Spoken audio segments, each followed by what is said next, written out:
Bonjour Paul Watson, vous êtes un véritable pirate des océans. Depuis presque 40 ans, vous avez fondé Sea Shepherd, l'organisation internationale de protection des animaux marins, et vous n'hésitez pas à employer des méthodes radicales contre les bateaux.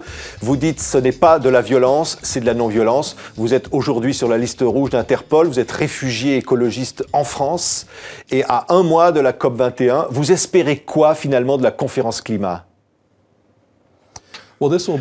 Ça sera la dernière occasion pour le monde de trouver une solution pour combattre le changement climatique. Donc c'est une réunion très importante et j'espère que la France va montrer un rôle de leader. Oui, vous pensez véritablement qu'on peut avoir un accord à l'issue de cette conférence, que les choses peuvent changer pour les océans, pour les animaux ? On ne peut que l'espérer, car la situation est désespérée et je pense que beaucoup de leaders mondiaux sont conscients de la désespérance de la situation. Alors disons, si on ne trouve pas un accord pour résoudre ce problème, c'est la nature qui résoudra le problème pour nous, quelle que soit l'issue. Est-ce que ça va changer quelque chose à votre activisme ? Est-ce que vous pensez que c'est toujours aux hommes de terrain comme vous, aux ONG, aux organisations non gouvernementales, d'agir pour protéger la planète plutôt que de laisser cela dans les mains des dirigeants ?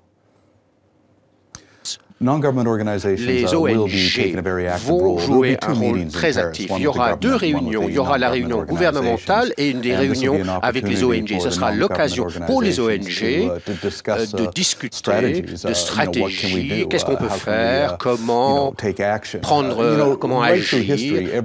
Dans l'histoire de l'homme, tout mouvement social a été animé par des individus et par des organismes non gouvernementaux. Donc on ne peut pas compter sur les gouvernements, mais on peut les aider. Oui, vous allez donc agir pour cela. Vous dites que depuis 1945, 90% des espèces vivantes des océans ont disparu. Ça a des conséquences sur l'homme ?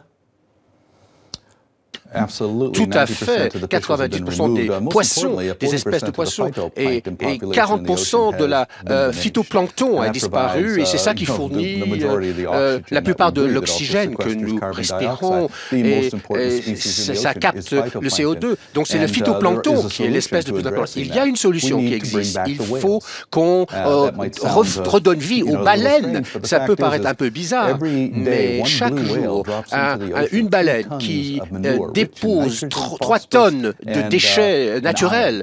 Et ça, ça nourrit le phytoplancton. Donc, si vous diminuez la population des baleines, vous allez porter atteinte au phytoplancton. Il faut qu'on revitalise les océans. Et il y a des solutions, mais il y a des solutions que certaines personnes ne veulent pas en entendre parler. Par exemple, mettre fin à la pêche industrielle, lutter contre la chasse à la baleine, contre la pêche industrielle. Il faut faire ça. Oui, on va voir des images. On vous voit avec vos 9 bateaux à travers le monde. Vos méthodes sont toujours des méthodes parfois contestées. Je le disais en vous présentant, vous êtes aujourd'hui sur la liste noire d'Interpol. Vous avez un mandat d'arrêt international. Le Japon, le Costa Rica vous ont placé un mandat d'arrêt international. Vous êtes aujourd'hui, je le disais, le premier réfugié écologiste en France. Hein, vous êtes un réfugié politique quelque part ? La notice rouge, c'est normalement pour des tueurs en série et des criminels de guerre. C'est pas pour lutter contre la chasse à la baleine ou empêcher les opérations contre les requins. J'interviens contre les activités illégales qui coûtent beaucoup d'argent et la raison pour laquelle je suis sur la liste rouge, c'est purement politique. Je ne suis pas un criminel. Nous n'intervenons que contre les criminels. La flotte baleinière Japon a été condamné comme illégal et le gouvernement Guatemala m'a demandé d'arrêter la chasse aux ailerons de requins. La Costa Rica ensuite m'a accusé, donc ce sont purement des choses politiques. Mais Sea Shepherd a toujours été clair, nous n'avons jamais tué qui que ce soit et nous fonctionnons toujours dans le cadre de la loi. Nous défendons la loi, mais nous avons effectivement, pour des raisons politiques, nous avons pas mal de positions. Vous êtes prêt à mourir pour sauver une baleine sur un bateau ? On pose la question à tout l'équipage. Êtes-vous prêt à risquer votre vie pour protéger une baleine? S'ils disent non, on ne les embarque pas. Ce n'est pas inhabituel. Nous demandons aux jeunes gens de risquer depuis des centaines d'années. On demande aux jeunes de se battre pour protéger la religion ou pour le patriotisme. Donc c'est beaucoup plus noble de risquer sa vie pour protéger une espèce en danger, de protéger la planète elle-même. Oui, tout a démarré. Vous êtes né au Canada. Tout a démarré pour vous dans votre enfance. Vous chassiez déjà vous poursuiviez les pièges. Vous essayez d'enlever les pièges pour les animaux. Vous avez compris un jour en voyant un cachalot blessé en mer qu'il fallait faire quelque chose et que ça passerait par une action de terrain sans attendre.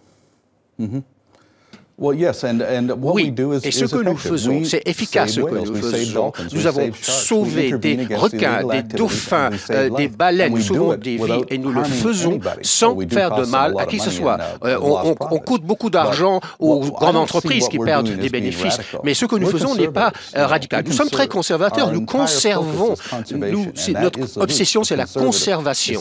Et ce sont les extrémistes qui détruisent les forêts tropicales, les océans qui polluent l'air.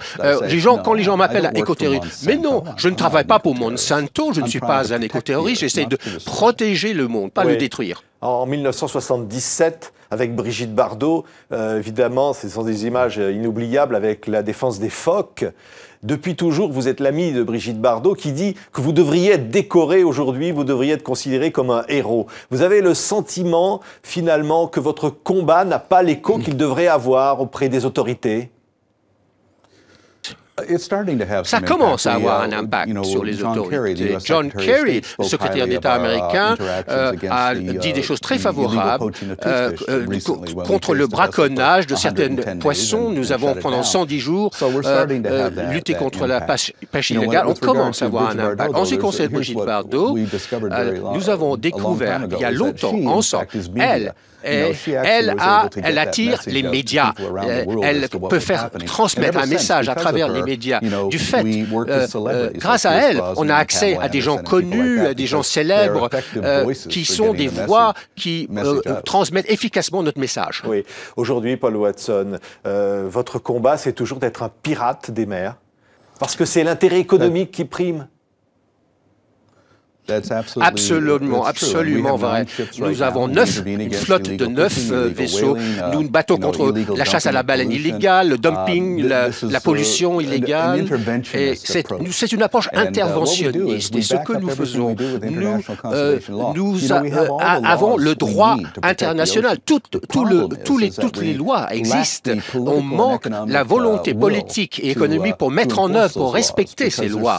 Parce qu'il y a tellement de pression sur les gouvernements pour qu'ils laissent de côté les lois pour permettre aux gens d'engranger d'énormes profits de leur activité illicite. Merci beaucoup, Paul Watson, le fondateur de Sea Shepherd, à un mois maintenant de la conférence climat. Merci beaucoup. Thank you. Merci.